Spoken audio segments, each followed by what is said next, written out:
waxaynu war kooban ka sheegi doonaa masalada ku saabsan siraaca ama loolanka legdanka nafta iyo u dhaxeeya shahwaadkeeda inagoo adeegsan doona in sha allahu tacaala qisatu aadam iyo qisatu yuusuf calayhim assalaam dariska koowaad ee maanta waxaynu adeegsan doonaa qisatu aadam mawduuca kani muhim buu aada u yahay sababtu waxay tahay haddii aynan nafteenna ka guulaysanin cadow kama guulaysan karno qofka awoodi kari waaya inuu nafta bayna janabay nafta dhexdiisa ku jirta inuu xukumo inuu dabdin karo inaanu sii daynin qofka awoodi kari waaya cadowna iskama xakamayn karo walidalik bay culamadu had iyo goor waxay tilmaamaan jihaadu nafs ama naftoo lala jihaatama waxay ku horeeyaa bay yidhaahdaan shaytaankaba intaan la isgaadhin ama si kale haddaynu usii tilmaamno acdaada iyo gaalada intaan lala diriirin idan haddaynu rabno islaamka mustaqbalkiisa inaynu in badan ka fekerno oo inuu islaamku soo noqdo dunida tan mar dambe casiis uu ku noqdo mid ka xoog badan le uu noqdo waxaynu u baahannahay in qof waloo muslimiba naftiisa uu ka guulaysto ama se naftiisa uu xakamayn karo ama se uu maamuli karo nafta oo la tahiraa la nadiifiyaa waxay ka mid tahay usuushii nebi moxamed salawaatu ullaahi wasalaamu calayhi lagu soo diray huwa aladii bacata fi lummiyiina rasuula minhum yatlu calayhim aayaatihi wayuzakiihim wayucallimuhum alkitaaba walxikmata wain kaanuu min qablu lafii dalaalin mubiin ilahay wuxuu ku tilmaamay inuu rasuul soo diray diinta dadka soo gaadhsiinaya qur-aanka ku dul akrinaya waxaa ka mid ahaa asbaabaha nebiga loo soo diray wayuzakiihim inuu nafta taskiyeeyo oo uu xumaha ka faydo ilahay wuxuu tilmaamayaa qad aflaxa man zakaaha waqad khaaba man dasaaha waxaa liibaanay qofka muhimaddaa ku guulaystaa inuu nafta hagaajin karo sidaa awgeed waxaan leenahay mawduucu waa mawduuc muhima naftu shahawaat bay leedahay waxay jeceshahay baa jira laakiin waxay jeceshahay in la xukumaa oo loo talin karaa waa mas'aladaba imtixaanku uu ku sugan yahay ee aakhiro ama lagugu abaalmarinayo janno ama lagugu abaalmarinayo naar walciyaadu billaah nafta ilaalinteedu iyo shaytaan inay lunto wuxuu u adeegsadaa waa laba shay un ima shubha oo qalbiga degta aw shahwa inuu yahay shaki qofka uu ku rido iyo inuu yahay qofka oo carbada ay ku dhaco qofka oo shahwadiisa xukumi kari waaya oo kan boob kan dhac tan fuul lacagtan ururi waxan qaad wax walba xaaraan iyo xalaal u kala aabeeyeeli waaya masaladani markaa waxay ku fiican tahay maadaama aan nidhi qisaynu ka dhex eegaynaa bal aadam qisadiisu siyaabahay qur-aanka ugu soo aroortay qaar ka mida inaan akhriyo fii suurati taaha ilahay wuxuu leeyahy subxaanaه wa tacaala walaqad cahidnaa ilaa aadama min qablu fanasiya walam najid lahu cazma waid qulnaa lilmalaa'ikati isjuduu liaadama fasajaduu ila ibliisa abaa فقلنا يا آدم إن هذا عدو لك ولزوجك فلا يخرجنكما من الجنة فتشقى إن لك ألا تجوع فيها ولا تعرى وأنك لا تظمأ فيها ولا تضحى فوسوس إليه الشيطان قال يا آدم هل أدلك على شجرة الخلد وملك لا يبلى فأكلا منها فبدت لهما سوآتهما وطفقا يخصفان عليهما من ورق الجنة وعصى آدم ربه فغوى قصة القرآن كما يلقى قصة أرورتي وحي إلهي تلمام سبحانه وتعالى نبي الله آدم إن training la siinayay waayo qur-aanku wuxuu sheegayaa maxay iclaankii koowaad markii alla bixiyey inuu ku bixiyey in aadam loogu talagalay khaliifa fi lardi inuu noqdo waid qaala rabbuka lilmalaa'ikati innii jaacilun fi lardi khaliifa laakiin intaan dhulka la keenin jannadaa la geeyey jannada waxaa loo geeyey inuu naftiisa garto meelaha ay u jilicsan tahay ee shayطaanku ka soo geli karo meelaha shahawaatu nafsigu ay ka dhici karaan walidalik baa ilaahay wuxuu ku tilmaamaya subxaanaه wa tacaala walaqad cahidnaa ilىa aadama min qablu fanasiya walam najid lahu cazma aadam ballan baan ka qaadnay baa ilaahay leeyahy ballankii waa ilaabay ama waa dhaafay walam najid lahu cazma go-aan adag kamaanan helin baa la leeyahy subxaanaه wa tacaala caziima ulilcazmi min arusul kamuu mid ahayn insaanka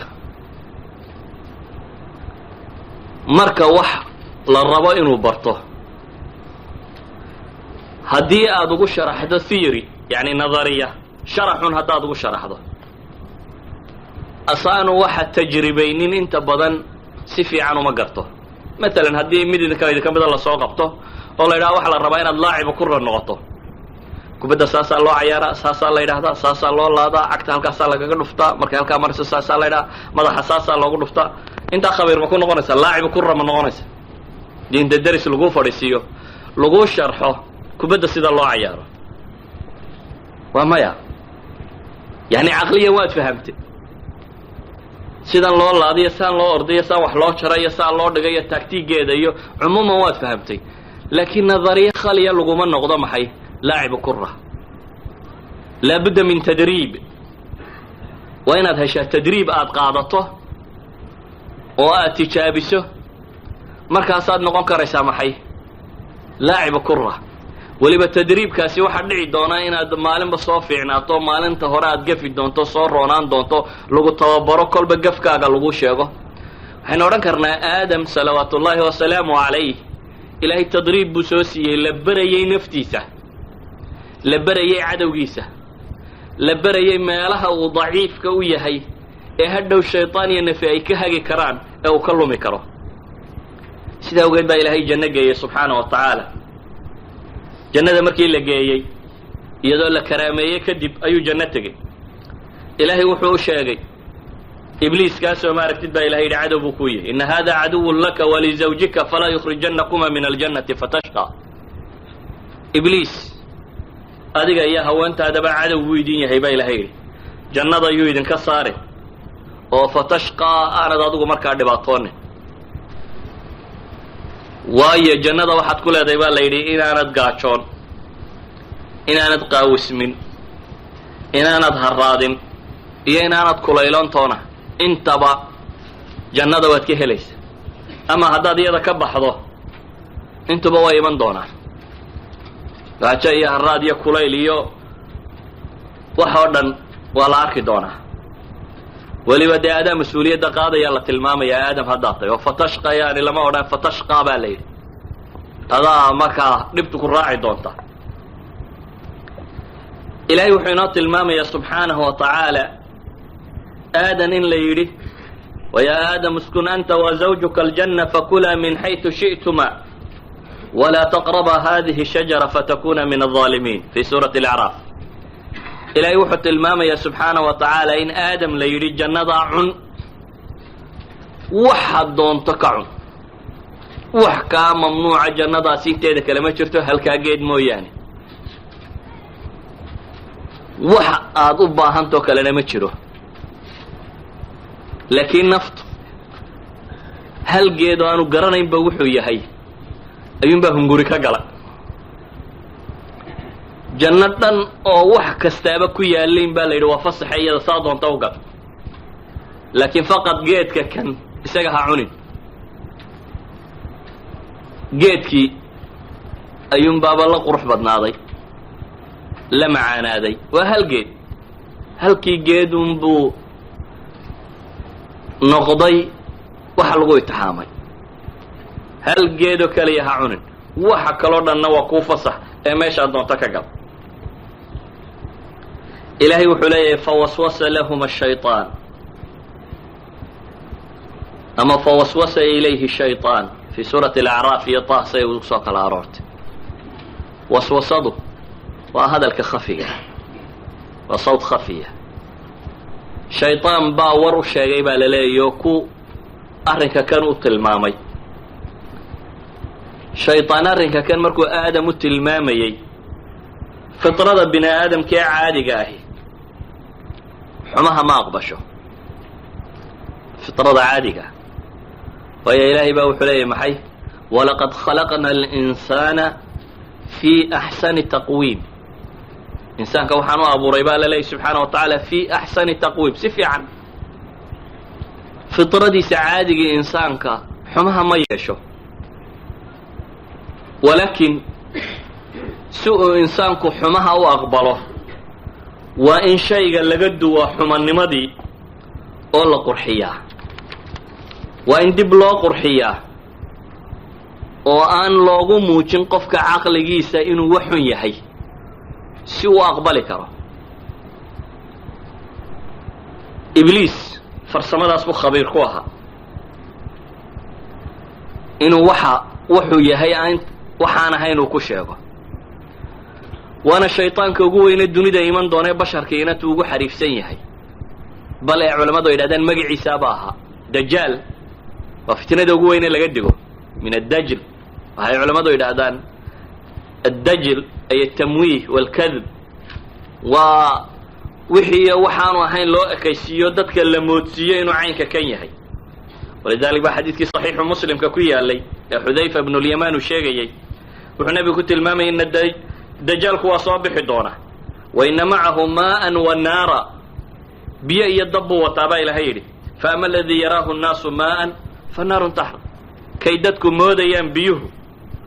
والنار وحقوب إلى هيري وأما الذي يراه الناس نارا فماء بارد عذب إذن وحكوشر محي وحكوشر قرحين وحكوشر شيء حماها تتكلم يراهضه مثلا وضعي إنه ما تكون والله حماها waxa haala min al-amana bala saara wala qurux badnaysiya waxa lagu leeyahay discrimination sameeyni qofku waa inuu xorriyadiisa lahaado waxa la daboolayo dhama waa maxay waa niman fuulaya laakiin fitrada qof waliba waa ogyahay in hadii la yiraahdo niman fuulaya inay wax xun tahay bashar aan garanayni ma jiro laakiin wayna sidiisa loo orana si kale waa in loo yiraahdo bini aadamku angal karo wax ka aqbali karo ama angal kale wax laga tusin karo waa in looga sheegaa oo aan looga sheegin angalka markiiba nafta bini aadamku ay ka soo boodayso qadiyatu tazyiin iyo qurxin iyo khadaa'a iblis khabiir buu ku ahaa waayo markii horeba sida quraanku inoo tilmaamayo waa kale qaala rabbi bima aghwaytani la uzayyinanna lahum fil ard wuxuu ku dhaartay إنه محي مسألة التزيين قرحين نصمين دونه ولا أغوينهم أجمعين إلا عبادك منهم المخلصين وددك ودنا إنه من دونه الدومها إلهي ودورته سبحانه وتعالى وخالص ككدغ مويان إلهي وقت الماما يددك أنبان دونه وقيضنا لهم قرناء فزينوا لهم ما بين أيديهم وما خلفهم شيطان قدر دونا با إلهي لو قرحية حق هرية حق دنبابا إذن إنسانك سيدي سعادة حماها ما أقبله لكن حماها وإن صور كلا الله ياله آدم إبليس مركو يممو كورني وحن ربائنا كلهم يو لكن وحو كسو قلي مال لغة المامو نقطة الضعف البشرية مالها بني آدم كوتش العسين يحي أيوك قبل عبا وحكو يري هل أدلك على شجرة الخلد وملك لا يبلى ما كنت سيجيت كوارتانك هداد عنتواد واري سادي من ميسي حب البقاء وارتانك إنساكو تعلي إنه واره وآنو دمنن قفول أو إنسان الدنيا كرشوغا ما أنت إنتو جري ويلا يرت دي لا يراهdo in leeg hal lagu daro waxba kama qabo geerida dadku wada nacibi oo geerida dadku dib uga soo wada jooga aadam wuxuu ka bilaabay markaasi shaytaan inuu ka bilaabo naftu meelaha u jilicsantay ee shahwatu nafsiga ah. wuxuu yidhi markuu tusaa geed haddii la cuno la waaro hadi waaxida iyo wa mulki laa yabla iyo mulki aan isagu dhammaanaynba labadaasaad isla helaysaa buu leeyahy. nimco badan inaad hesho, boortooyo, maal, xoolo, wax walba inaad hesho, iyo inaanad ka dhimanin. insaanka waxaa ka mida markaasi wuxuu jecel yahay waarista, inuu waaro insaanku uu jecel yahay. wuxuu kaloo jecel yahay insaanku aljaaha walmaal, albruuz, inuu muuqdo oo dadka ka dhex muuqdo, oo jaah iyo magac iyo boqortooyo iyo waxa kan uu yeesho farta lagu tilmaamo. waa min fitrati albashariya. inta ugu badanna kuwaasoo si xun loo adeegsadaa shahwaatu nafsiga oo dhammi inta badan ka yimaada. kuwaasoo si xun loo adeegsado ayaa waxa ka yimaada waxyaabaha kan shahwaatu nafsiga lagu tilmaamayo intooda tirada badan leh. ilaahi subxaanahu wa tacaala wuxuu inaga daweynayaa markaa masaladatan. abuna aadam waa la tusiyey oo waxa la yidhi halkaa geedoo qura mamnuuca ha isku taabanin. shaytaanna waa qurxiyey oo wuxuu ku qurxiyey inuu u tilmaamo geedkan haddii la cuno labadii waxa uu baahnaaba in la helayo. qurxintiisaasi wax kasta uu ku qurxin karo wuu ugu daray. waqaasamahumaa inii lakumaa la min annaasixiin. waxa ugu dhaartay inuu yahay kuwa naseexaynaya mid ka mid ah. keligii wax ma naseexaynaya, inta wanaagga u wado oo dhan buu isna waa waaxid min hadihi aljamaaca. dhaarna waa raaciye maadaama naftu waxay jecleed ay tahay aadam dhaartii alleba waa ilaabay oo ilaahay waa kale walaqad cahidna. laamka hore waa laam almuwataa lilqasab, kii alle waa ilaabay. laakiin waxaan ibliis uu khuuqinayo tirada badan leh iyo naftoo meesha u jilicsanayda, haddii labadaasi isu kaa helaan khatar baad ku jirtaa. hadday labadaasi isu kaa gargaarsadaan insaanku khatar buu ku jiraa. idan insaanka meelaha ugu khatarsan ee laga hogaamiyo waa shahwaati nafs, oo waxyaabaha naftu ay jeceshahay. shayaaiinul insiga maanta joogaana waa bahasha iyo jin iyo insiba isku daro, waa kuway ku takhasuseen in la qurxiyo, oo ama sida loo falsafadaynayo loo yahuudiga ahaa sharxaya ha noqoto, ama waxyaabaha xataa scientifically baa laysugu dayayaa in wax badan lagu cilmiyeeyo, in laga dhigo nafta shahawaadkeeda haddii aad dabdido inaad xataa xanuunsanayso o waalanayso. imka haddaad psychiatrist u tagto waxa koowaad ee ku weydiinaya mataqaanaa, yani freud fikradiisii baa ka dambaysaa, taxliili nafsi. freudkii odaygii jarmale yahuudiga ahaa ee noloshoo dhan ku saleeyey inay sagas tahay. walidalik psychiatrist kastoo aad u tagtaa su-aasha koowaad ee ku weydiinaya waxa weeyaan xaas ma leedahay, imise goor baad saga samaysaa? waayo wuxuu rumaysan yahay haddii aanad saga samaynin in waalidu xagga ay ka timaadaba. naftan la cadaadiyey, la caburiyey ee shahwaadkeedii loo diiday inay cuqad samayso nafsiya, cuqadkaasina akhiiran inay keenaan maxay? inuu qofku waashaba. calaa haada yani asaaliib cilmiya la rabaa in laga dhigo. laakiin loo tasyiininayo, loo qurxinayo inuu waxani tiro batay. ilaahina subxaanahu wa tacaala wuxuu inoo sheegayaa aadam meeshan trainingkaa lagu soo siinaya kow inaynan waaraynin. waaristanaynu jecellay shajarati lkhuldiga loo sheegay inaan halkan lagu waaraynin. adduun baa la ydhaha waa meel laysugu itixaamayo. laakiin arrinta tani waa shahwa nafsiya. xaggee? waa ragaba min ragabaati albashariya, waa doonista bini aadamka wax ka mid a. ilaahay meel kalu ku ballan qaaday doonistaa inuu kuugu dhammaystiro. wa fiiha maa tashtahi lanfus wa taladu lacyun, meel kalaa lagu ballan qaado. walidalik tan markaad joogtaan baa ilaahay leeyahy subxaana wa tacaala waa kullu nafsin daa'iqat lmowt. shahwadan waxaanad isugu sii mashquulin, waa la dhimanayaabaa ilaahay leeyahy subxaana wa tacaala. innaka mayitun wa inahum mayituun. ilaahay wuxuu tilmaamayaa nebi maxamed adiguna waad dhimanaysaa salawaatu ullahi wasalaamu caleyh. haddaad adigu geeriyoto ma yagaa waaraya baa ilaahay leeyahy subxaana wa tacaala. cagsigeeda waxaa laynoo tilmaama si aad nafta u controli karto, inaad u sheegto meel ay shahwaadkeedoo dhan ka helaysaa inuu jirto janno la ydhaahdo. كو قرآن كمركة جنة آخر مال كستكو أرورتا خالدين فيها جنة الخلد جنة عدن دار السلام دار قرار إلهي مقعي بدن بكت المام ودما أنتو تشيغيني واريسو ودارتي نقادقة ودارتي نبدع وحبيس كبدلين ودارتي سقناشيها خالدين خالدين خالدين بدوات على خالدين بلاش معها وحلوقي من فطرة البشرية إنه كم تهينو تشعلي هاي واريتانك إلهي وحلي هل كان معها دوتي الغواري tan waxaad u baahantahay intaad joogto siraac baad ku jirtaa loolan baad ku jirtaa ee loolankan inaad adkaysato naftan aad xukumi kartid oo kow geeri aad u sheegto inay dhimanayso dhadhan badan shahwadu yeelan mayso haddaad u sheegto inay caawa kaa bixi karto berri inay dhiman karto kuwii adiga kaa horreeyay inay dhinteen dadba waddadan idin wada maray inaanay geeridu kala qonin waa professor iyo waa sheekh iyo waa caalim iyo waa midhyar iyo waa midweyn nin waliba inuu dhimanayo inaad nafta u sheegto meeshay waxaan oo dhan ka helayso inuu yahay maxay aakhira inay tahay jannada lagu waaraa inay aakhira jirto culimadu waxay dhahaan insaanku jacaylka uu jecel yahay inuu sii waaro daraaddeed waa waxyaabaha keena bay leeyihiin maxay xidhiidhkan ragga iyo dumarka ka dhexeeya ee inuu nasl iyo carruur raadiyo waa waxyaabaha keena bay leeyihiin xubbi lbiqaagu markuu ogaaday inaanu isagu waaraynin inuu taran ka tago qofku hadduu waxba dhali waayo maxaa la yidhaha waa goblano waa kana maxaa ka goblamay yacni waxaa la tilmaamaya kaanamaa jiritaankiisii uu dabar go-ay oo aanu baaqi lahayn markaa waxaad rabtaa xataa haddaad adigu dhimanayso inaad kasii tagto maxay wax baaqi noqon karaya haddaad adigu dhimanayso inaad kasii tagto maxay magac waari maysida waraa kaa hadha bay idhahdeen inaad magac kasii tagto ilaahay wuxuu ina baray nasli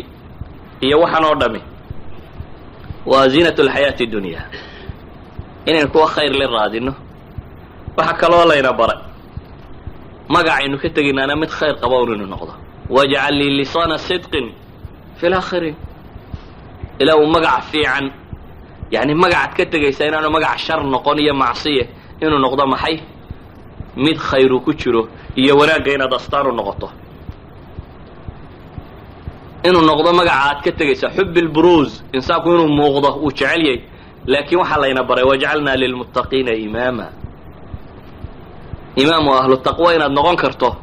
inuu kaa noqdo kaad ku dadaalayso waxaa layna baray meesha loolanka u baahani yacni nafta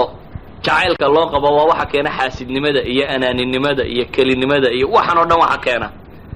laakiin waxaa layna baray wax kale inaynu ku tanaafusno inaan noloshan ku tanaafusin وفي ذلك فليتنافس المتنافسون با إلهي انتو جنة كورمي الله سبحانه وتعالى حلاني مركة شهوات نفسه الدون كان كمبو حسمان ميشا اي كل ما يسترمان واجنو ميشا إلهي لا يوح كستوء دونتو اياد هليسا وحين باهنا وملك لا يبلى ابو إبليس شاكي بغرطو يعند مانينين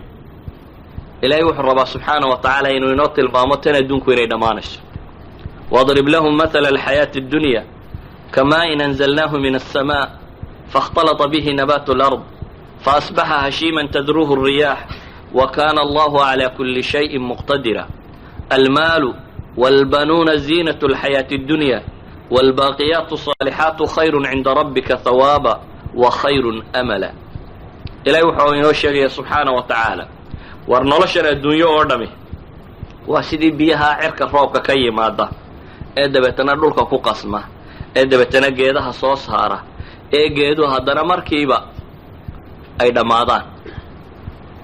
ay dhammaadaan oo burburaan oo xashiish dabayshu qaata ay noqdaan carruurta iyo maalku dhammaantood baa ilaahay leeyahay subxaana wa tacaala waa dhaldhalaalka adduunyo un laakiin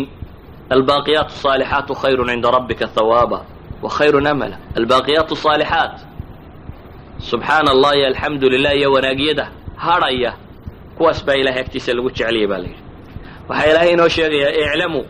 أنما الحياة الدنيا لعب ولهو وزينة وتفاخر وحال شيغي سبحانه وتعالى وروحه وقاتل الدون كان دمانتي بمرك الله يسكدره وحويان با إلهي لي عيار إيا اللهوي ماذا دالو أنا لا أنا ماذا قال روحي لهذا لعب قنوة وحا عرورته اللهوي قنوة وحا دادك واوين له labada waxay yidhaahdaan lacabkaaba laga yaabaa inuu qasdi ka dambayn karo biological oo qofku inuu koro oo uu u baahan yahay laakiin lahwigu waa waxa dadku waktiga iskaga dilaan waa intaa iyabaa la yidhi waxa kale dheeri waa ziino un inay tahay dhaldhalaal inay tahay iyo watafaakhurun baynakum watakathurun fi lamwaali walawlaad kamathali gaytin acjaba alkufaara nabaatuh ثم يهيج فتراه مصفرا ثم يكون حطاما وفي الآخرة عذاب شديد ومغفرة من الله ورضوان وما الحياة الدنيا إلا متاع الغرور نصوص القرآن كي وحي تلماميس شهوات نفسك إنه حكمين كرنو كلية مركا إنه قرنو أدون كان يقيمها أوليه مركا إنه قرنو إن لقيت تقيه marka aynu garanno haddaad ururiso oo aad ka maal badan noqoto inaad god ka galayso marka aad garato haddaad dunidoo dhan ka taliso berri in godku ku hurran yahay xabaal yana lagugu daboolo markaad ogaato waxaan oo dhamay natiijaday leeyihiin waxay noqonaysaa inaad ibliis warkiisa dhegaysanin ah shajarati alkhuldi iyo wa mulki laa yabla geedka waaritaanka iyo madaxnimada ama hantida ama maalka ama boqortooyada aan dhammaanaynin inay waxaasi oo dham yihiin wax dhammaanaya waxaad garanaysaa inaad barato markaa inaad nafta la tacaashid waa taskiya u samaysid naftu ilaahay qur-aanka wuxuu ku tilmaamayaa mar inay tahay ina nafsa la amaaratun bisuu ilaa man raxima rabbi inay xumaha dadka farto waa marka canaanka waa marka hoggaanka loo sii daayo ee waxay doontaba la yidhahda maxaad u baahantahy naag baad u baahantahy soo caawa cunaad u baahantahay cun wax walba marka loo sii daayo waa amaara bisuu haddaad saa u dhegaysato marna waxaa la yidhi waa lawaama waxay tahay baa la yidhaahdaa marka ay xaq iyo baatilka kala garato ee isku dayda inay xaqa raacdo ee haddii gafafka qaar ka dhacaanna intay dib u toobad keento mid canaan badan oo nadamku la saaxiib yahay oo ka toobad keenta xumaha markay gaadho waa nooc min atarbiya markay heshaabay halkan soo gaadhi kartaa xad bay gaadhi kartaa ay noqoto mutma'inna nafsi almutma'inna tuxasiloon oo qadarka raalli ku ah oo ilaahay wuxuu u qoro aaminsan oo mutma'in oo ilaahay warkiisa aqbalaysa oo shaytaan iyo warkii aan u dhegtaagaynin xadkaana way gaadhi kartaa laakiin masaafo dheer weeyaan intaa dhexdooda waa masaafo aad u fog oo u baahan tarbiya tiro badan leh oo u baahan inuu qofku nafta la loolamo sida nebigu salawaatu ullaahi wasalaamu calayh wuxuu tilmaamayaa xadiisku tirmidi warinaya xasanun saxiixa uu ku tilmaamay sheekh alalbaanina wuu sugayo ina likulli ummatin fitna wa fitnatu ummati lmaal ummad waliba fitnay leedahay iyo wax lagu itixaamo aniga ummaddayda waxyaabaa lagu itixaamay ugu waaweyn waxaa ka mida buu nebigu yidhi xoolo walidalik buu saxaabada nebigu salawaatu ullaahi wasalaamu calayh iyagoo baahanaa oo baahidu ay ka ahayd simo aada uga muuqata iyadoo saxaabada ay jireen intaasoo saxaabi aan guriba lahayn ee masaajidka dacalkiisa ama xaggiisa dambe iska seexda ahlu sufa masaajidka dacalkiisa dambe iska seexda iyagoo ay ahaayeen dad inta ugu badan leh ay go' qura leedahay jaabir ibnu cabdillahi xadiidkii bukhaari atarku warinayay tilmaamayey ee nagama mid ahayn mid laba go' lahaa buu leeyahy yani waa sanaaduuqdan dharka inoo toonsan maaha waa laba midh nin lahaa naguma jirin buu leeyahy waxaanu wada haysanay buu leeyahy go'go' qura ama hal mar oo keliya iyadoo dadka badh ninka iyo gabadha isqabaa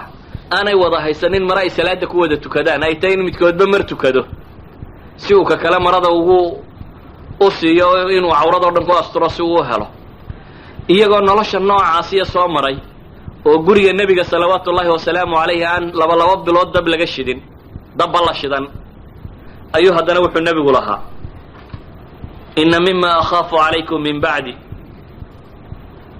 waxyaabaha ugu weyn ee aan idinka cabsanayo aniga gadaashay waa in ilaahay idiin fura buu nebigu yidhi zahrata addunya wa ziinataha nolosha dhaldhalaalkeeda iyo macmacaankeeda in la idiin furo ayaa ah waxyaabaha ugu weyn aan idinka cabsanaya buu nebigu leeyahy yani wuxuu nebigu u arkay inay nooc min alfitna tahay nooc min alimtixaan inay tahay imtixaani hadihi lumma ummadatan shahawaatu nafsiga had iyo goor ku dhibka ahi inuu ka mid yahay maalkan la ururinayo ee xalaal iyo xaaraan aan loo kala eegaynin ee mujarad jamcintiisu ilaahay qur-aanka wuxuu ku tilmaamayaa zuyina linnaasi xubu shahawaat dadka waxa loo qurxiyey baa ilahay yidhi subxaana wa tacaala xubu shahawaat ashahwaat waa masdarun uriida bihi lmafcuulu mafcuul baa looga jeedaa yacni ashyaagii la jeclaa ayaa loo qurxiyey waxaa la yidhaahdaa hadday macsi tahay shayطaan baa qurxinaya inta xalaashaana ilahay baa u qurxiyey zuyina linnaasi xubu shahawaat min الnisaء wاlbaniin wاlqanaطiir اlmuqanطaraةi min الdahabi wاlfida wاlkhayl اlmusawamati wاlancaami wاlxarf dalika mataacu اlxayaaةi اdunya nafta dadka waxa loo qurxiyey baa ilaahay leeyahy subxaanaه wa tacaala waxyaabaha shahawaadkaa baa loo qurxiyey ou ka mid yahay haweenku masalada haweenka iyada qisatu yuusuf baynu kaga hadlay iyo caruurtu iyo baa ilaahay leeyahy subxaanaه wa tacaala wاlqanaطiir اlmuqanطara min الdahabi wاlfida qinطaarku waa wax lagu miisaami jiray ama wax lagu qiimayn jiray lagu qiyaasi jiray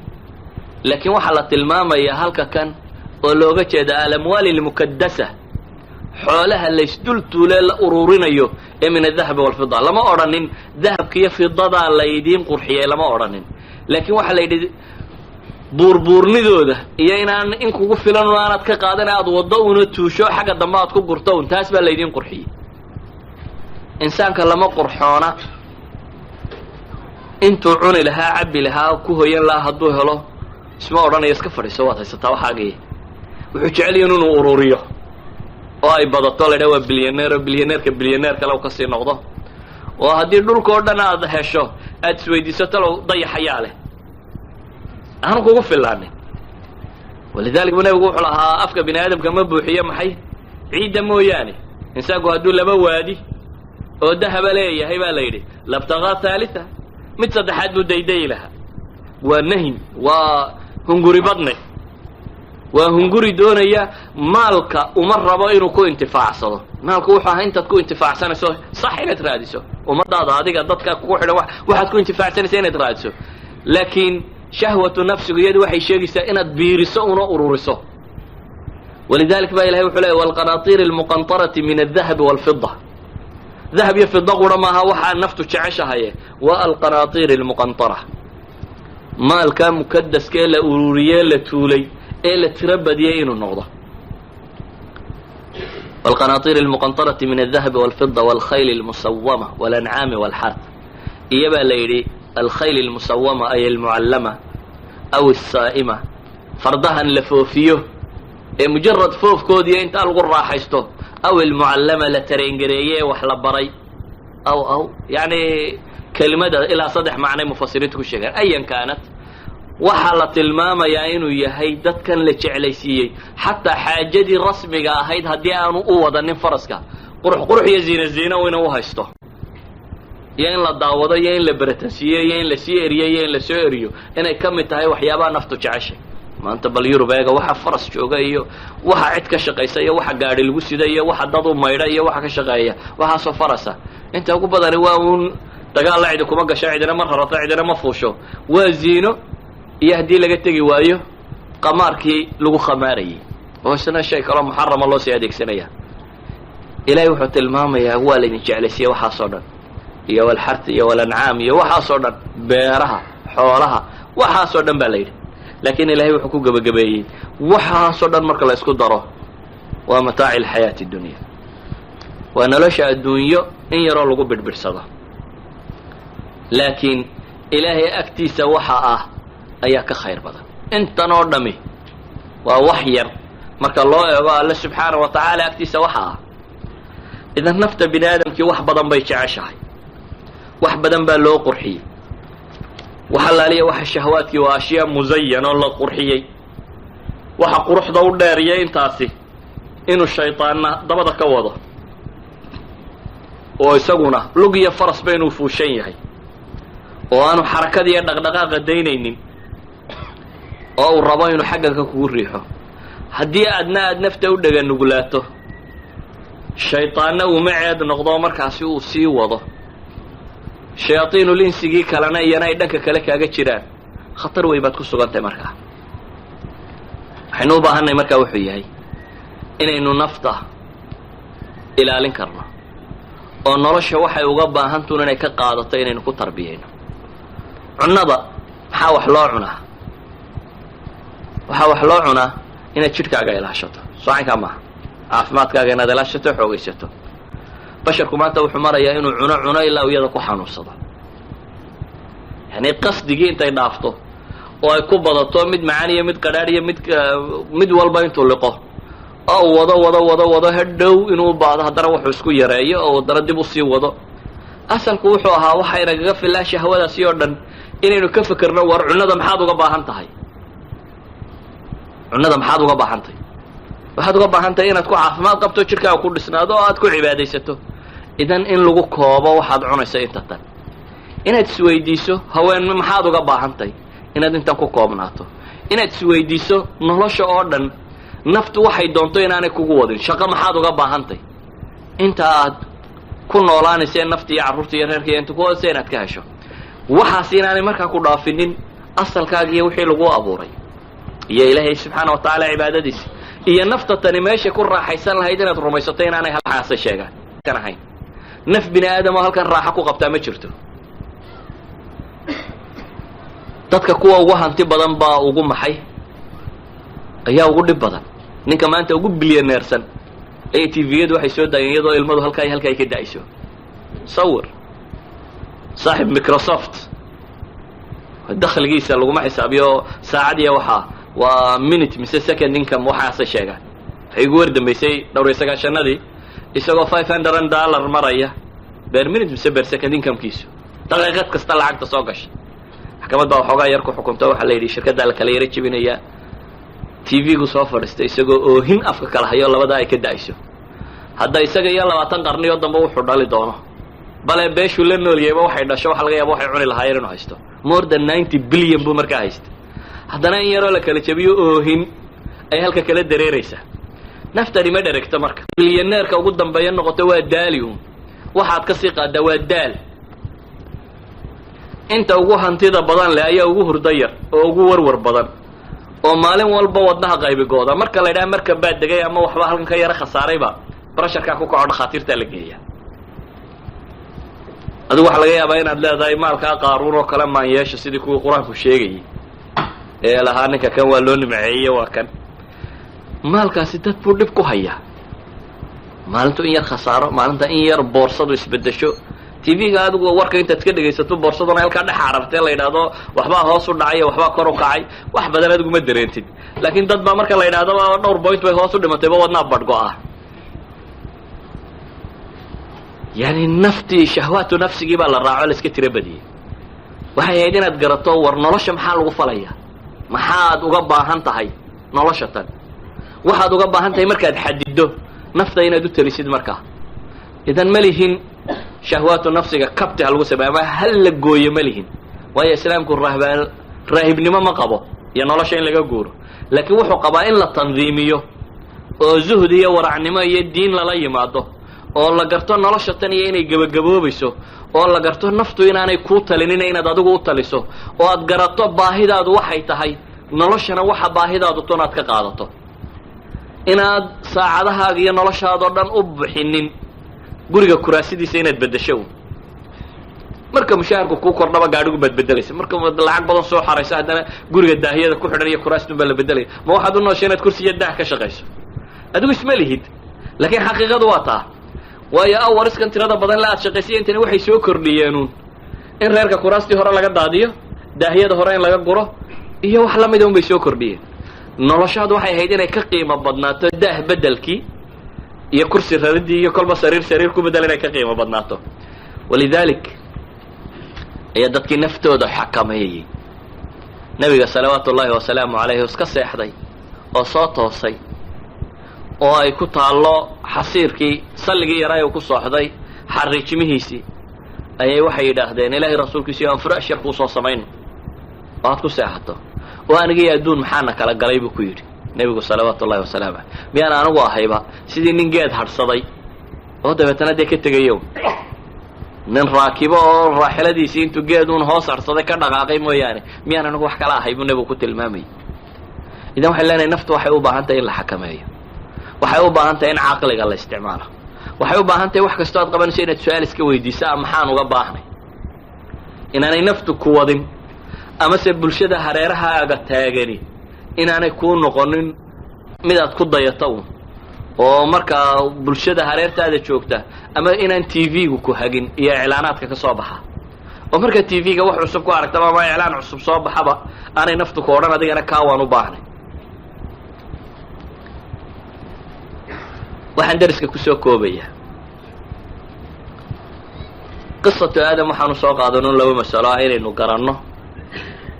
meelaha aynu u jilicsannahay. awowgeena aadam ahaa halkii ibliis uu ka galay innagana ina dayn maayo wuu inaga gelayaa. aadamna waxaa qisadaa loo soo mariyey in tadriib rasmiya la siiyo inu wax ku qaadano, waayo isaga bashar hore oo ka horreeyo u arkayay ma jirin, isagii baa bilaabay, isagana ilaahay subxaana wa tacaala trainingkaas buu siiyey. waxaynu markaasi u baahannahay, waxaynu la noollay ummad maadiya, waxaynu la noollahay ummad inaga qiyam gedisan, waxaynu la noolnahay meel shahwaadku ay xagga sare marayaan, cirka ay marayaan, ama miqyaaska wax lagu qiimeeyaba uu yahay shahwatu nafsiga. waxaynu leenahay meel runtii khatarteedu ay aada u badan tahay. sidaa ogeed waxaynu u baahannahay inaynu baranno nafta sidii aynu u hogaamin lahayn, sidii aynu nafta khayrka u bari lahayn, ugu train garayn lahayn, sidii aynu nafta waxii shahwaati ay leedahay ugu tilmaami lahayn ama se ugu sheegi lahayn inta ka khusayso oo qura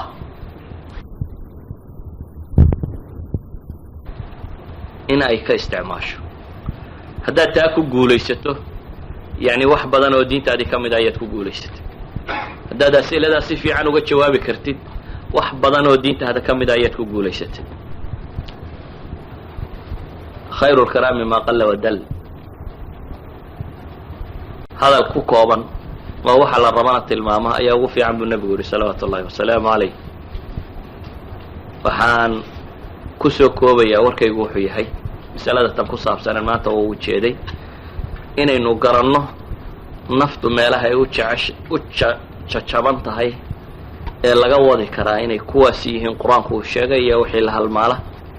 iyagana inay wax allaaliya dhibta tirada badan le shahwaatu nafsiga ku xidhan oo dhami inay ka ratibanto. haddaad meelahaa gufayn karto si fiican aad u gufayso in nolosha inta kaloo dhanna la xukumo.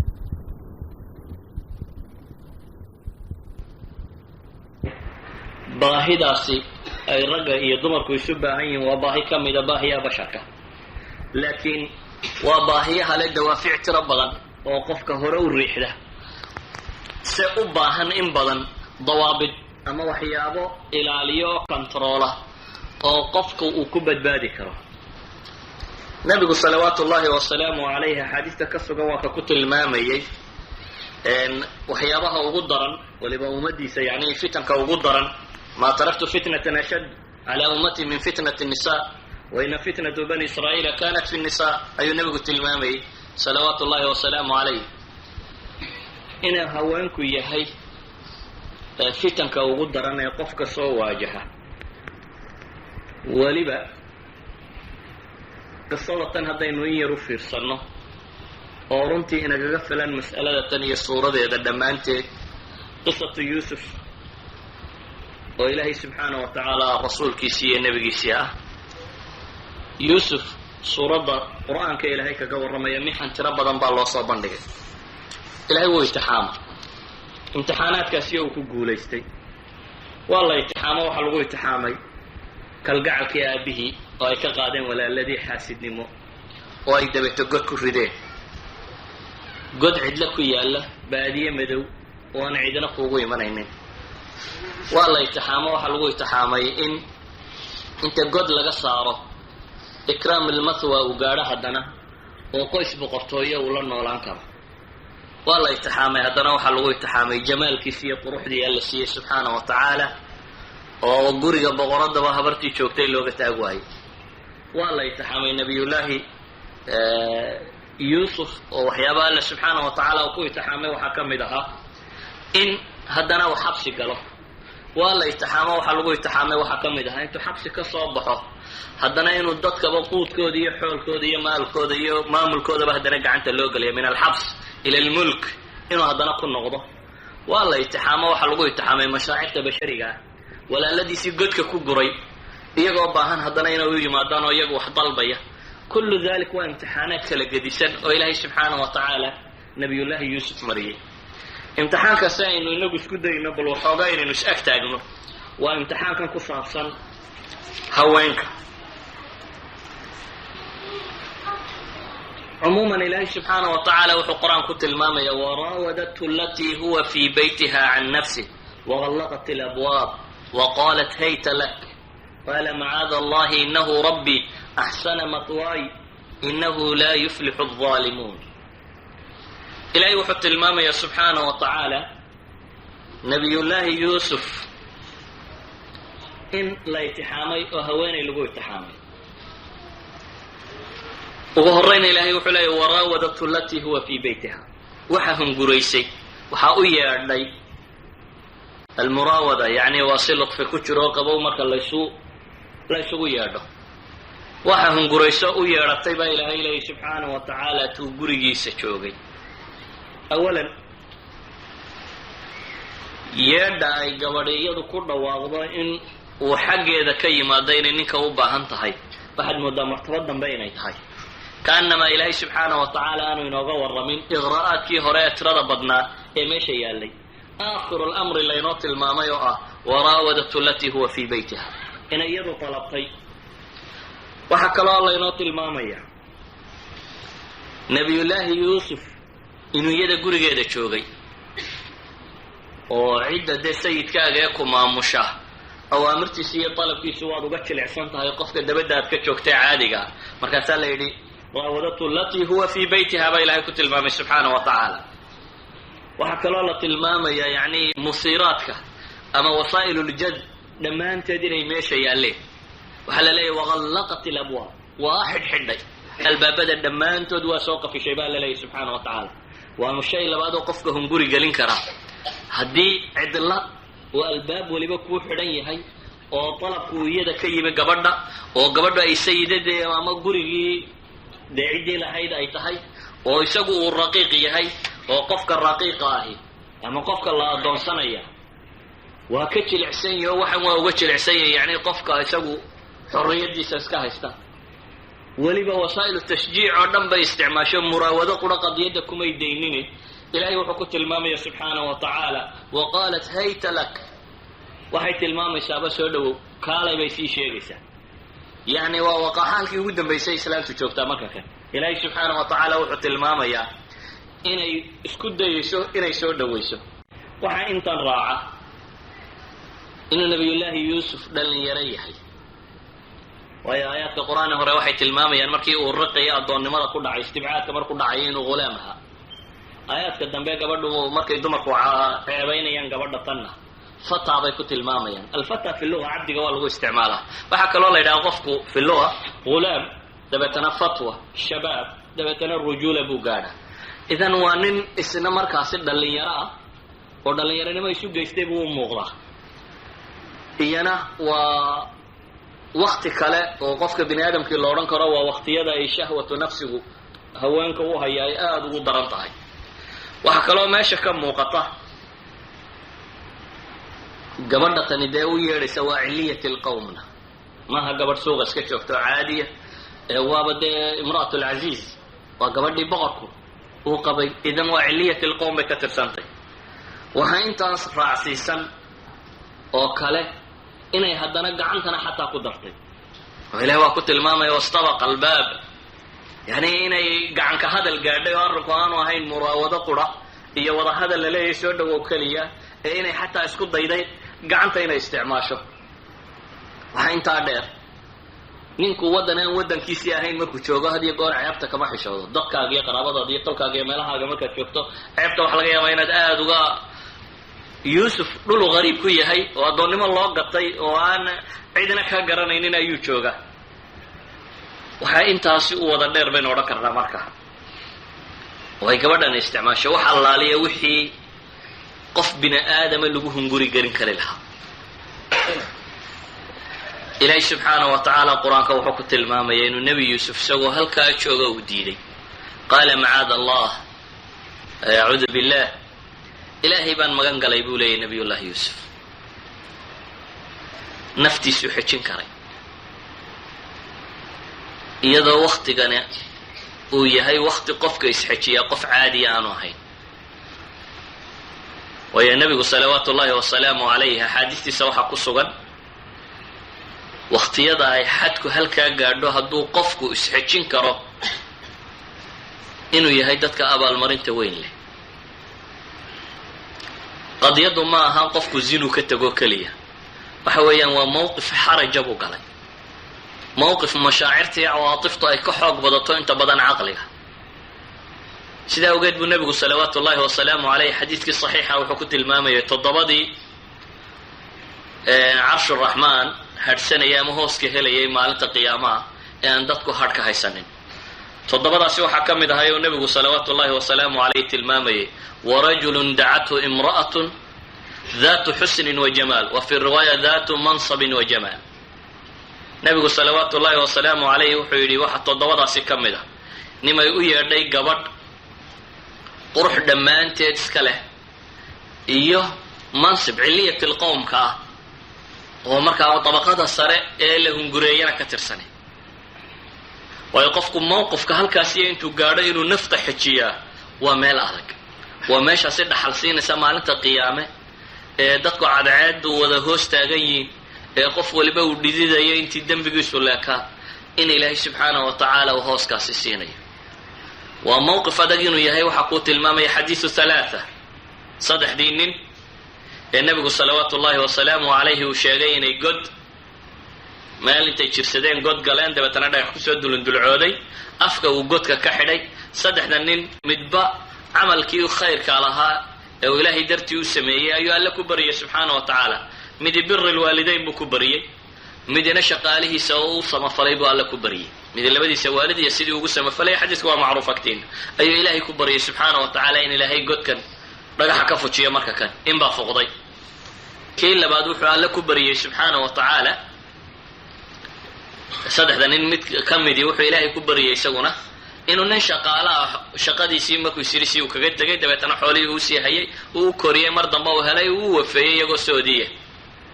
ka 3aad wuxuu ilaahay ku baryayey oo uu sheegtay inay gabadha ilmaadeeriyin jirtay oo uu jeclaa oo uu raadceeyey oo hunguri badani ka galay oo diiday oo ka adkaysatay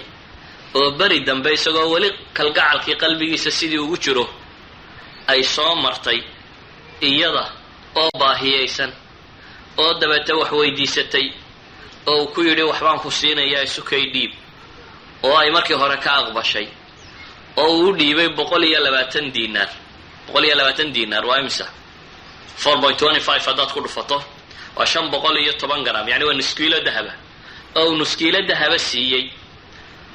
oo bacda dalik markay isu dhiibtay ay ilaahay xasuusisay subxaanahu wa tacaala oo ay tidhi bikaarada tan ha ku goynin xaqeeda mooyaane, ina ariiqii ilaahay uu baneeyey soo marta mooyaane. oo markuu bayna shucaabiha 4 uu joogay weedha tan la yidhi ay ilaahay xasuusisay subxaanahu wa tacaala. waa mawaaqif xaazima. mawaaqifta tan qofku hadduu isqabto waxaa laga yaaba adigu yani qofku markuu caadi iska yahay inuu is yidhahdo muxuu sameeyey, zinun buu ka tegay soo maaha. zina maaha inaad go-aanka waqtiyada qaarkood qaadataa wax fudud maaha. yacni zinadu marka lagu yidhaahda albaabkeeda xidh ee hore inaan furin bay roomtay. albaabkeedu markuu xidhan yahay inuu sidaa kaaga xidhnaadaabaa room. shareecaduna shahwaatu nafsigan waxaa la ogyahay go-aamadan cidda qaadan kartaa inay cid yar tahay. walidalik baa nebigu salawaatu ullahi wasalaamu calayhi sidan u dhiiri gelinaya uu u tilmaamaya dadkii mawaaqiftan qaatay ee halkan istaagay iyagoo u banbaxay fitnada intaanad u banbixin inaad nabad gasho waa suurtagal. yani qofka bini aadamka ahay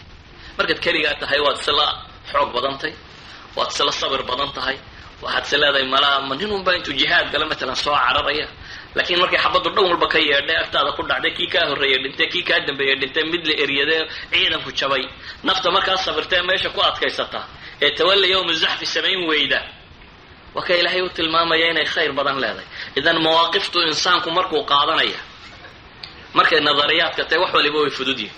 qof muslima la yidhi zina iska daa inuu zina iska daaya waa wax fudud bay kuula muuqataa laakiin marka xawaabista waxa kuu kalifaya inaad zinaysato dhamme markay hareerahaaga joogaan ee qofku uu gaadho wadciga kan inuu halkaasi inuu waxaan rumeeyo iyo inaanu rumaynin inay u gaadho oo uu markaasi mawqifka kan qaato waa nin ra ka tegay ninka go-aankan qaata waa nin ra ka tegay ninka go-aanka kan qaata walidalik buu nabigu salawaatu ullahi wasalaamu calayh axaadiistaasi ugu tilmaamaya toddobada qiyaamaha yacni ninkan iyuu la socdaa laleeyahay dacatu imra'atun daatu mansab raggu la socda waxaa ka mid ah imaamun caadil umma kaamila nin imaamu ahaa oo cadaalad u sameeyey oo mujtamac dhan xukumay oo halkaa iyabaa la ysku daray ninka naftiisa oo qudha xakameeyey markii laakiin arrinku uu halkan gaadhay markay gaadhay gabadhu inay xishoodkao dhan jebiso inta badan waxaa la arkaa gabadhu inay ka xishood badan tahay ninka inta badan waxaa macruufa inuu ninku yahay ka hunguriga badan lee wax wada inta badan waxaa macruufa gabadhu inay tahay ta la doono ee iyadu markaa isnafta xishoodkeedu laakiin intay gabadhu xayada dhigtay inay iyadu muqadamaadka samayso oo iyadu bilowdaba warka oo iyadu codsiga keento markaa uu ninku adkeeyaa waa xaalo khatara walidalik buu nabigu salawaatu ullahi wasalaamu calayh wuxuu ku tilmaamaya warajulun dacathu imra'atun daatu mansabin wa jamaal nimay u yeedhay gabadh quruxna leh mansabna leh wixii basharka lagu hungurayn jiray inha way wadataa waayo waxaa laga yaaba hadday aada u foolxun tahay inuu ka fogaan lahaba foolxumadu inay yaqiiqsi keeni lahayd oo iskaga tago laakiin waxaa la yidhi marka hore jamaalilmandar bay wadataa oo iyadaaba quruxdan isagay soo jiidanaysay daat mansabna weeyaan oo hadduu gabadha yaro xaqirayo dad hoose u arkayay waxaasi wax laga yaaba inuu jiraa sharafta yaro ilaashiya waa kan laakiin waxaaba la arkay inay iyadu iska bidaysay marka kan haddii gabadhiiyo halkaa joogta oo iyadu xishmada ka tagtay uu ninku mawqifka kan qaato waa mawaaqifta ilaahay loogu dhawaado subxaana wa tacaala sida daraaddeed baa basharku maadaama nuqdatu dacaf ay tahay ilaahay ambiyada wuxuu inoogu soo diro layn yidhi fabihudaahu muqtadi inta ilaahay ka sheekeeyay ambiyo ayaa waxaa la yidhi iyaga hanuunkooda ku dayda ambiyadu waa mithaalkii xayiga ahaa ee dadka ahluliimaanka u ahaa tusaalaha dhabta ah fi ayi baab haddaad bukaan iyo xanuun iyo qof dhibi ayuub baa halka jooga haddaad boqortooyo iyo maamul iyo xukum iyo hanti ballaadhni daawud iyo sulaymaan baa taagan haddaad dawlad dictatora iyo nimaan waxba wadan oo keligii ka hor yimi oo xaqa ku dhawaaqaya nabiyullaahi muuse halka joogo fircoon ka hor yimi nabiyullaahi ibraahim oo namruud ka hor yimi baa jooga haddaad jihaad iyo dagaal iyo nabiyullaahi moxamed ama ambiyada yacni qur-aanku waa amtila xaya mawaaqiftu basharku istaagi lahaayoo dhan tusaale aan la siiyey wiil kasta iyo gabadh kastoo shahwatu nafsi qaada maryama allatii axsanat farjaha iyo yuusuf baa aakhira ku markhaati kacaya in la samayn karo ay tahay wax bini aadamku uu samayn karo inuu qofku cifa yeesho oo uu dhowrsanaado ilaahi subxaana wa tacaala nebi yuusuf markaa wuxuu inoogu tilmaamaya tuu gurigeedaba joogay inay iyadu dalabtay way naftiisa ka dalabtay way albaabada soo xidhay way weliba u yeedhay laakiin wuxuu xasuustay alle subxaana wa tacaala macaada allah ilaahay baan magan gelayaa buu leeyahy magangeliyo innahu rabbii axsana mathwaaya ilaahay subxaana wa tacaala waa aniga rabbigay isagaana godkii iga soo saaray idan haddii markaan dhibtu ay haysatay ilaahay ii naxariistay wuxuu mudan yahay inaan u mahad celiyo ana marka aan nimcaysnahay ee wanaagga ku jiro inaan ilaahay xasuusto subxaana wa tacaala haddaad rabbiga alle ka dhigto subxaana wa tacaala mufasiriinta bar siday ka dhigaan haddaad ninkan madaxdaa ka dhigtana waa man lam yashkur innaasa lam yashkur illah ninkan madaxdeedee yidhi akrimii matwaa markii hore baa soo yidhi meeshuu seexanaya dhulku degaya iyo meeshiisa fiicnaysi yani waa balaaqa xeel dheer baa ku jirta isaga fiicnaysi lama odhane degaankiisa hagaaji baa la yidhi inuu marka kan yidhaahdo innahu rabbii axsana mathwaaya iyana waa macquul kale oo ninkii quudiyey ee hagaajiyey ee caynka waayo zinadaada xaliilatu jaarik iyo dadka kuugu dhowaad ka zinaysata waa ka nebigu ku tilmaamay inay ka fool xun tahay ta kale oo dhan lidalik buu ilaahay subxaana wa tacaala magan galay waxaa kaloo ilaahay sawiraya cawaatiftii bashariga ahayd haddana inay meesha taalay walaqad hammat bihi wahama biha lawlaa an ra'aa burhaana rabbi kadalika linasrifa canhu الsuuءa wاlfaxshaa inahu min cibaadina almukhlasiin mufasiriinta aqwaal tiro badan bay sheegaan laakiin isku soo ururi gabadha tani hamu ficlin wa qasdin bay waday isaguna hami khaatira ah oo dhaafay un weeyaan burhaankuna waa un shaygaa ilaahay xasuusiyey subxaana wa tacaala ayankaan shaygaa keenay inuu ilaahay xasuusto oo uu dib ugu noqdo alle subxaana wa tacaala ilaahay baa wuxuu tilmaamayaa waxaa sidaana loo yeelayay in xumaha laga weeciyo waayo wuxuu ka mid yahay addoomaha mukhlasiinta ah ibliisna waa kii hore uu yidhi aynu soo marray isagoo le addoommahao dhan waa duufsanaya ilaa cibaadaka almukhlasiin mooyaane inta alla uu doortay ee xumaha laga dahiray intaa mooyaane qisada tan ilaahay wuxuu inoogu tilmaamayaa inay arrintu dhaaftay war la isweydaarsado oo ay tagtay in la isqasbo ka waran nin imra'a daatu mansab wa jamaal intay wax warsatay diiday oo soo gaadhay marka kan inay gacanta ku isticmaasho qasabto dabeetana iska celcelinayo oo orod miciin biday oo cararay oo albaabka gaadhay oo albaabkii ay kula kulmeen sayidkii oo alfayaa sayida haalada albaaba islaanta waa islaam weyn oo caqli badan oo waa kan siday u muuqato jawaabaheedu waa usii diyaar markay la kulantayba jawaabbay dhiibtay ay tilmaamayso waa maxay maa jazaau man araada biahlika su'an ilaa an yusjan aw cadaabun aliim ninka reerkaaga xumaha la doonaa maxaa abaalmarinkiisu yahay in la xidho ama la ciqaabo mooyaane laakiin nabiyullaahi yuusuf afkalaqaad ba isaga tanina ku tooga hiya raawadatnii can nafsi difaaciisu noqday iyada ay doontay wax kale oo jawaaba u bixiyey ma jirto ilaahi subxaana wa tacaala wuxuu qur-aanka u sheegayaa in ilaahay markhaati uu bixiyey nebi yuusuf oo dabeetana markhaatiguu markhaati furay oo qaraa-in uu adeegsaday macquula qariinadaasoo sheegaysa haddii maradiisu ay xaggan hore ka dilaacsan tahayna dee way iska haysaysay oo isagaa wax qasbayay hadday maradu dhabarka ka dilaacsan tahayna in ay iyadu soo qabqabsanaysay isaguna uu sii cararayay waxaa kaloo meesha ka muuqata dadka ciliyatulqowmka ee asxaabka jaahiliyiinta ee aan diintu qalbigooda xoogga u deginin hiiradu siday u dhimato dabeetana in warka la dambabaso uun oo aan wax weyn laga dhigin oo uu yidhaahdo yuusuf markay qadiyaddu caddaatay acrid can haada iskaga jeesoon adigu warkaa waxba ashaacine meeshaada iska joog in la yidhaahdo oo gabadhana laga dhiga un wax iska fudud inu ahaayo la yidhahdo astaqfirii lidambik innaki kunti min alkhaati'iin loo tilmaamo oo xataa aanay qisada ka muuqanin hiira inay jirtay ninkani cala alaqal wiilka iyo gabadha inuu kala kaxeeyaa waxaa ka muuqato sida qisada qur-aan ku jirta inay weli gurigiina uu iska joogay meel kale aanu geynin haweeneyda tan aan waxba la odhanin waa mujtamacu markuu faasid noqdo ciliyatulqowmku dadka kale un in sumcadda laga ilaashadoo la ismaqashiyo mooyaane xumuhu xuma uma muuqdo waana jaahiliyaadkii hore waxay isticmaali jireen ilaa jaahiliyaadka hadda jooga soo maydan maqlay madaxweyneyaal dhan oo fadaa'ix dumar iyo ceebo iyo beliya baas oo odagii islaantii iska joogaan oo laleeya iska joogdhi jirteen wakadalik ayi jaahiliya diinka fogaadku uu ku dhaco waa sida tan un dhaqankooda warkeedii markuu faafayna derbiga uu dhaafay ee magaalada uu gaadhay ee la yidhi imra'atu lcaziizi turaawidu fataha qad shaqafaha xuba turaawidu fataha can nafsi qad shaqafaha xuba inaa lanaraaha fi dalaalin mubiin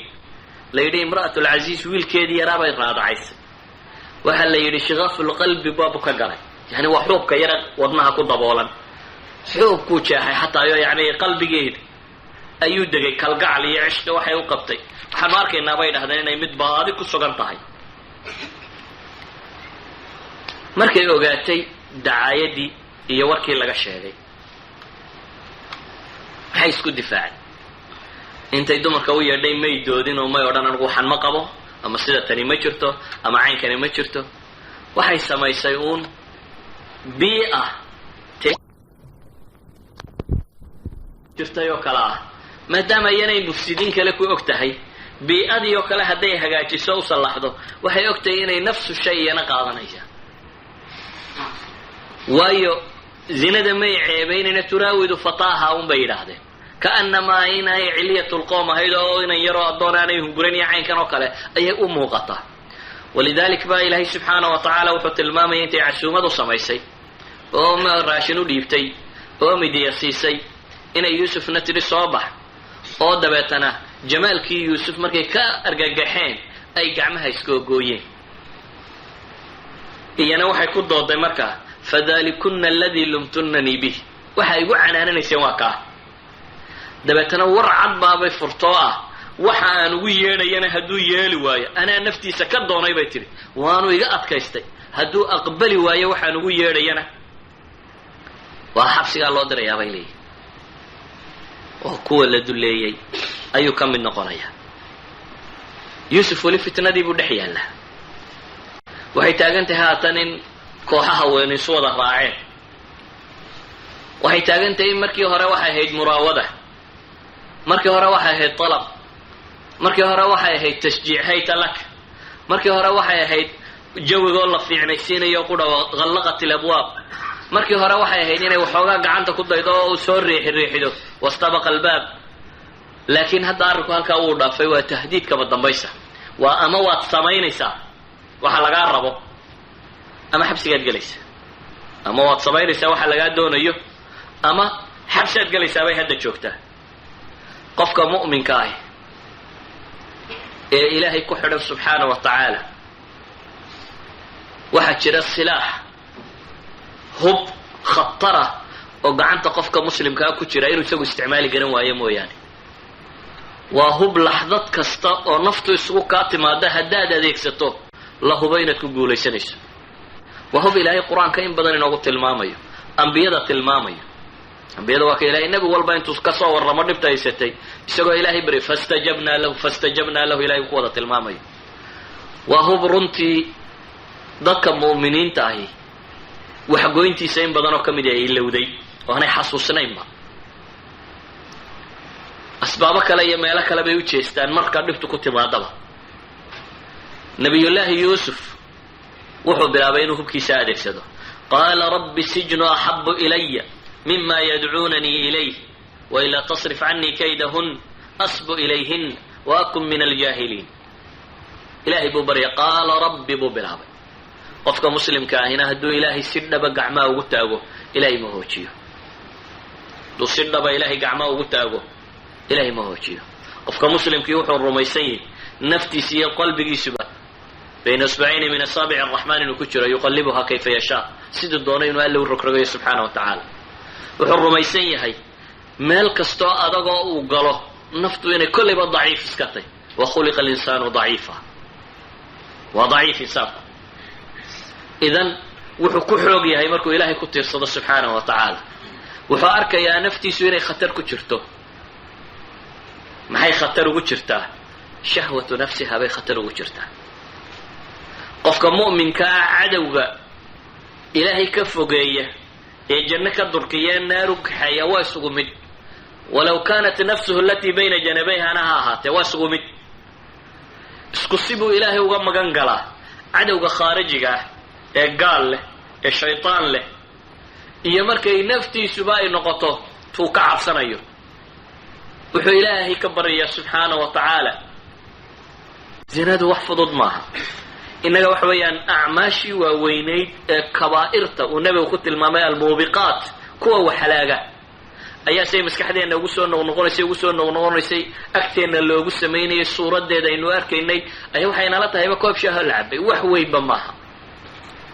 laakiin nabiyullaahi yuusuf xabsigu waxba lama aha marka kan xabsigu waxba lama aha walidalik wuxuu isticdaabsanayaa la weyn inuu zino ku dhaco dabeetana taa meel kala daaya hadduu meel kale uu ku baxsada waayo oo meeshu ku baxsanaya ay xabsi uun tahay dariiqo kale aanay furayn ayuu wuxuu ilaahay baryayaa inuu xabsiga ka dooranayo haddii dariiq kale la waayo oo lagu badbaado markaas buu wuxuu leeyay rabbi sijnu axabu ilay, ilaahayow xabsiga ayaa agtayda looga kalgacal badan yahay. waxay haweenkaasi igu yeedhayaan mima yadcuunanii ilayhi. imka waa jamaaca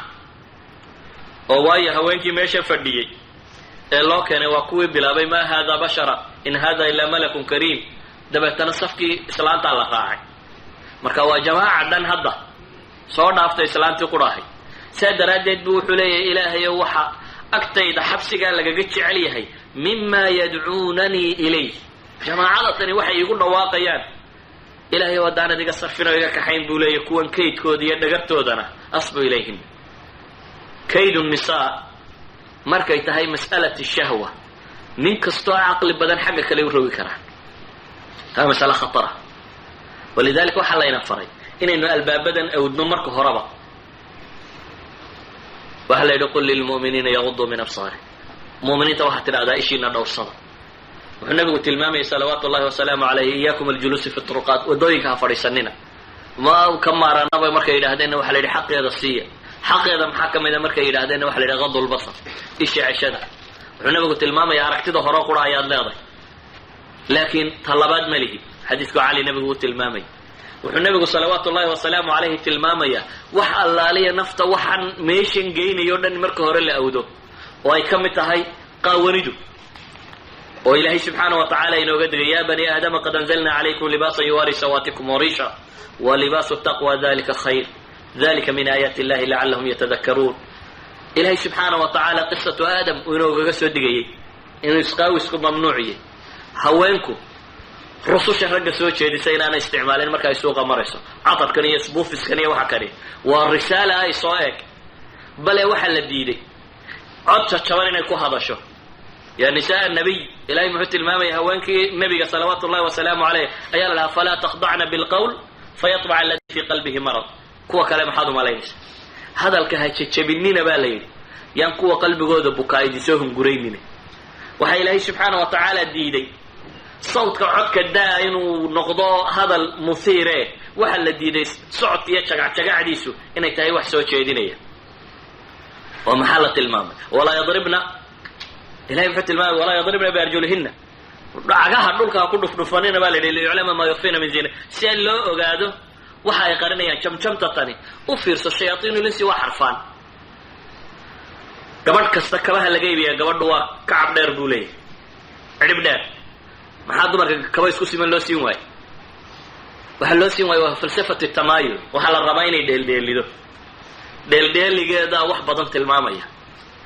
kaba dumar dhammaantood waa qaraafiic. habar yare hadday dhinacaaga maraysa waad garanaysaa, dhagdhagdhagtaad maqlaysaa. nin hadduu dhinacaaga maraya garan maysa. sababtu waa maxay? shayaaiin linsi waljini yuxii bacduhum ilaa bacdin zukrufa alqawli guruura. waxa kan way isu waxyoodeen. waa falsafa ah inaan gabadhu marna jidhkeedu sinmin, oo hadday ka gaaban oo dhulka leeg ay qaadato sidii bashar caadi habay u socon lahayd oo degan. laakiin marka kab dheer loo xidho waa inay dheeldheelidaa. kab kastoo dumar uu sitaa hoostay qaraafiic ka tay, kabaa raggu ma sanqadhaan. kab kastoo dumar seeta hadday gabadha agtaada marayso qudhubqudhubteeda ama buur ha seeto ama waxay doontaa seeto, waa kab sanqadhaysa un. kabta dhawaqeeda iyo garaacisteeda ayaad maqlaysaa. waxaa ka muuqata haddii la rabo inaan waxaan lagu dhicin, waxaa muhima in marka hore la awdo albaabkeeda oo dhan. haddii halkaa lasoo dhaafase oo environmentka noocaasi aad soo dhex gasho, nin ra ka tegay unbaa sugnaada. markaa nin ra ka tegay ayuunbaa sugnaada. walidalik buu nebi yuusuf ilaahay baryaya subxaana wa tacaala inuu xabsigu ka roon yahay kuwa kani meesha ay ugu yeedhayaan. ilahay baa wuxuu leeyay subxaana wa tacaala faاstajaaba lahu rabuh fasarafa canhu kaydahun inahu huwa asamiicu alcaliim. ilaahay subxaana wa tacaala ducadiisii uu ka aqbalay. kaydkii dumarkanna waa ka kaxeeyey. waxaan leenahay naftu bini aadamka ahi waa baahi ay qabto. waxa kale ilaahay wuxuu ugu talagalay subxaana wa tacaala suu nasligu u joogtoobo inuu baahidan qofku yeesho. waxaa loogu talagalay baahida tani si sharciya inuu qofku u sameeyo oo uu arrinka kan u samayn karo. walidalik ayaa ilaahay subxaanahu wa tacaala wuxuu inoo tilmaamayaa ragga iyo haweenka cilaaqada ka dhaxaysa inay tahay cilaaqa khatara. taariikh albashariyana waxaa la yaqaanaa mar kastoo cilaaqadaasi ay fasaado fi taariikh waa mar kastoo basharku uu ila alxadiid qabto, xagga dhulka hoose u qabto. sidaa awgeed ayuu nebigu salawaatu ullaahi wasalaamu calayh wuxuu ina barayaa inaynu meeshatan zinadan iyo waxa ku saabsan oo dhan inaynu albaabkooda awdno oo qofka mu'minkii uu ka joogsado dhibtaasi. kow waxaa la faray markaas inuu rag iyo dumarba la dhowro isha. waxaa la isfaray haweenku iyagoo cadar sita inaanay soo bixin. waxaa la isfaray haweenku inay zayi islaamiya o xishmadi ka muuqato ay qaataan. waxaa la isfaray inaanay codkooda jajabinin. waxaa la isfaray inaanay cagaha dhulka ku garaacin. waxaa la isfaray ziinadooda inaanay dabadda usoo dhigin. waxaasoo dhammi waxa weeyaan qofka mu'minka ahina inuu waxaan o dhan ka fogaado weeyaan. basharku nuqdadatan aad buu daciif ugu yahay. walidalik ba xataa kuwan dhaqaalaha ka fekeraya insaanka markii la daraaseeyey ee la ogaaday inuu meesha tan aada ugu jilicsan yahay ayaa waxaa laga dhigay inuu noqdo suwarka musiirka ahi iclaanan likulli shay. iclaanaadka ma egteen xayaysiis aan gabadh tafaxaydani ku jirin ma jiro. haddii taayir la xayaysiinayo horta tuqaawan baa soo boodaysaa. marka taarita kadib aad arkaysaa taayir gaadhi oo laga warramayo. taayir iyo gabadh maxaa iskaga xidhan? yani waxay haddii taayir la xayaysiinaya in laga warramo adaygiisa iyo suu neefta uxejiyo iyo soo kano oo macno taayir la xayaysiiyo. laakiin iyadoo taayir la xayaysiinaya marka hore gabadh qaawan la keenaya. markuu qofku intibaahiisu ninku markuu soo jeestay xoog loo eego ayaa taayir ordaya ama gaadhi xiimaya soo baxaya dabeetana. waayo nafta bini aadamka markay daraaseeyeen waxaa la ogaaday sida loogu jajabay. ma jirto sheekadan tidhaahda ma jiro nadra bari'a iyo ikhtilaaq bari'a iyo waxaasi ma jiraan. xataa ma waxay yidhahdaan gharaistu shabaca ma gaadhaba, dheragii ma jirta bay yidhaahdaan,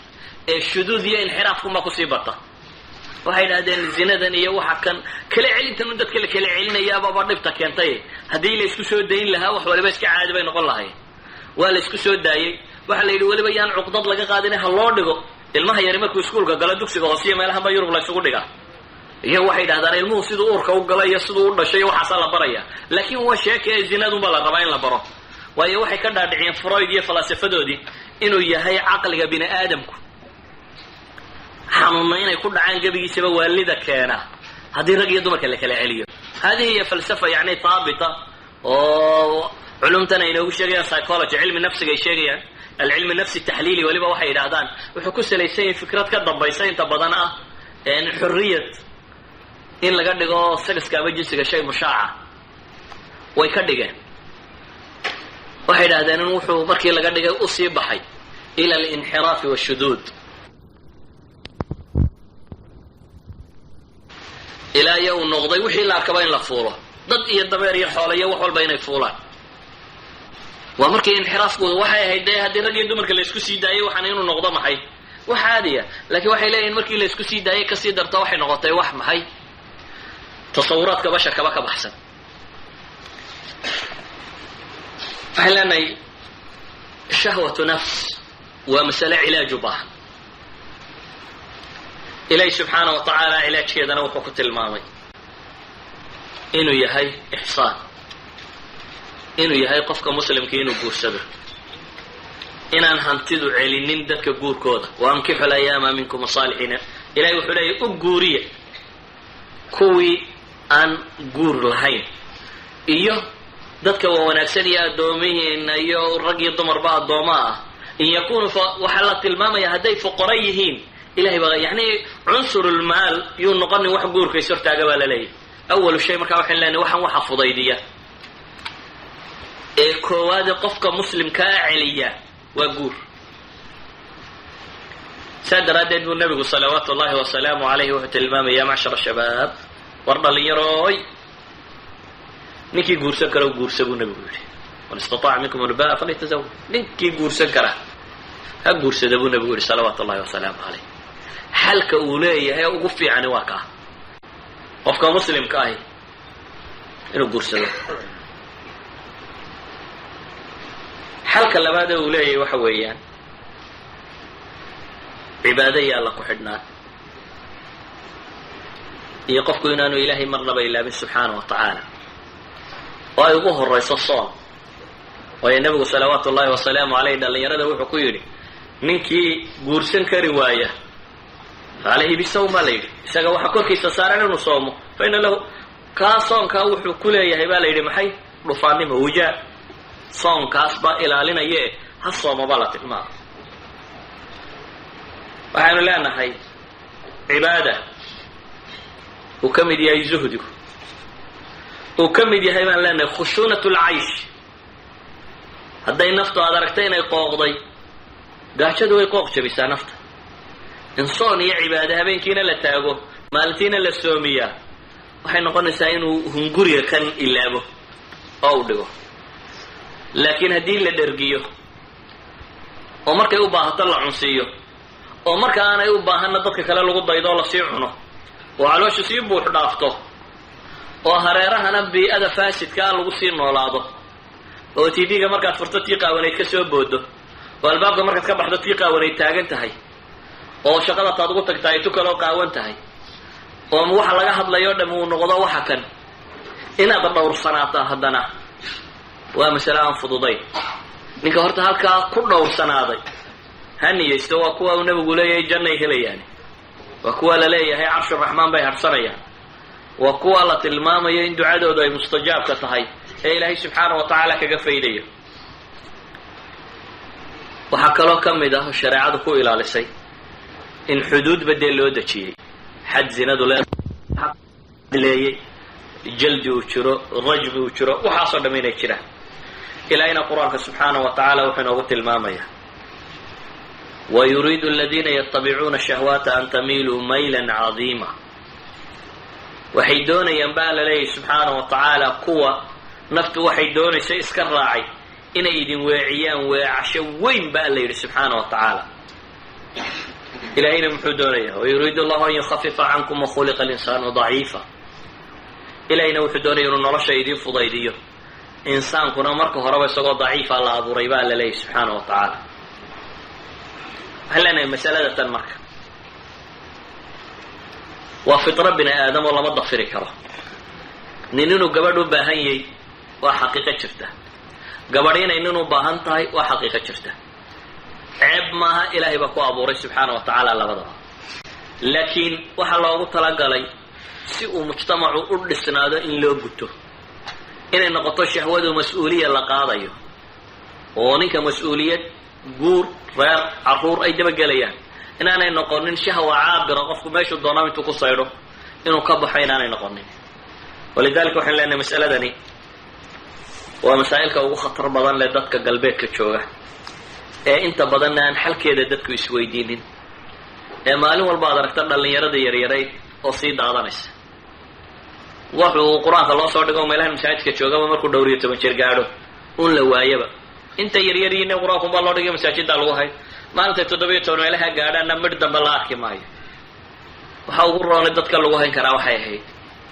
in maalintu 17 joogaba loo guuriyo guur xalaala, tu xalaala lagu daro. inantu markay soo qaangaadhaba tu xalaala lagu daro. intay dadkani fasaadka la samayn lahayn tu xalaala lagu daro. in loo tarbiyeeyo dadka kani inay nafta xejin karaan. laakiin mas'alo sida dadku moodayaan inay isaga fududahay oo isaga dhowrsanaan kara maaha. weliba marka la joogo bii'ada faasidka ah, yacni bii'a muslima markaad joogto oo macaasidani ku yar tahay oo dadku iska xijaabaya ama calalaqal xishoonayo, calalaqal uu yahay dad xishoodkii weli uu ku dambeeyo oo rag iyo dumar la isku sii dhexdaayo ama isa saloolanaya aanay jirin, oo madrasada ama iskuulka yara u tago aan waxaan loogaga sheekaynayn ama lagu akrinaynin, waa laga yaaba qofku naftiisa inuu xoogaa ilaalin karayo. laakiin marka bii'adan faasidka uu sii galo ee dugsigii loogu dhigayo, ee tvgii uu ka daawanayo, ee shaqadii uu ka arkayo, ee way noqotay wax laga baayac mushtareeyo oo jaraa'idka ugu tirada badan leh, tviyada ugu tirada badan leh, aflaamta ugu tirada badan leh, dhammaantood ay qurunkan un ka warramayaan. وقفك كاتبا إنه ماله كجبحة وهلا وحقوله وكجبح كرا وحويا نقف له جوريه أحسن طريقة وقف كستا ومسلمة وجورسان كرا إنه جورسده إن أنا واحد بدي قف كستا ومسلمة وجورسان كرا إنه جورسده والد كوين الفضيليات oo ay ka daayaan protocol-kan tirada badan leeyahay hantida tan iyo waxaan oo dhan laga fudaydiyo waa ilmahagu inuu ku dhowrsanaado hadduu inay yahayba ayaa adiga khayrku kugu jira inuu ku dhowrsanaado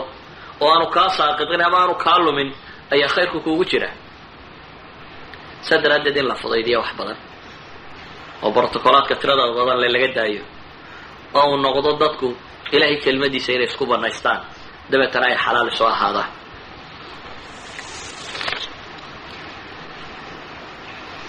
waxaan ku soo koobayaa wuxuu yahay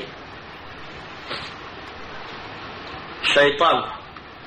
walaa tatabicuu khuطuwaati shayطaan baa ilaahayna leeyahy idkhuluu fi silmi kaafa islaamnimada wadagala baa ilahay yidhi